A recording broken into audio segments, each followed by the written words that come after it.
तो हेलो दोस्तों, कैसे हैं आप लोग। उम्मीद करते हैं अच्छे ही होंगे। तो दोस्तों गुड मॉर्निंग। तो करवा चौथ फाइनल ख़त्म हो गई दोस्तों। और देखिए हमारे घर सब अभी सोए हैं। और जितना अच्छा लगा करवा चौथ व्रत करने में उतना काम बा।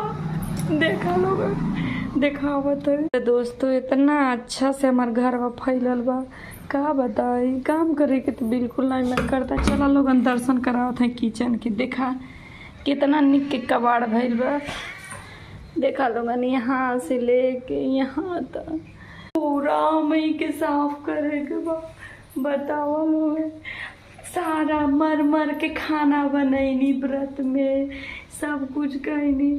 अभी नहीं है वो, तब इतना सब साफ करब तब न जाके हम फिर चाय पियो। तो दोस्तों समझ में ना आवता। तू लोगन बतावा हम का करी। और देखा लोगन हाई बनैले रहनी, हम मेहंदी रखैले रहनी जौन की चढ़ बनाए के। आ तो बताइए लोगन, भैया भौजी दीदी लोगन कि हमार मेहंदी कैसन बा।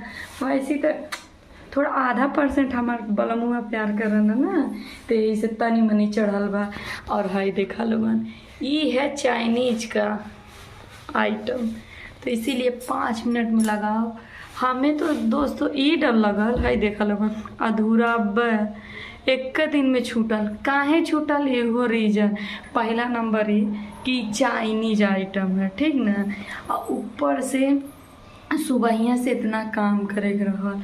तो कौन दीदी या कौन भाभी लोगन बाटी जौन करवा चौथ के व्रत करेली, खाली बैठल रहेली और आराम से शौक सिंगार करके पूजा करेली।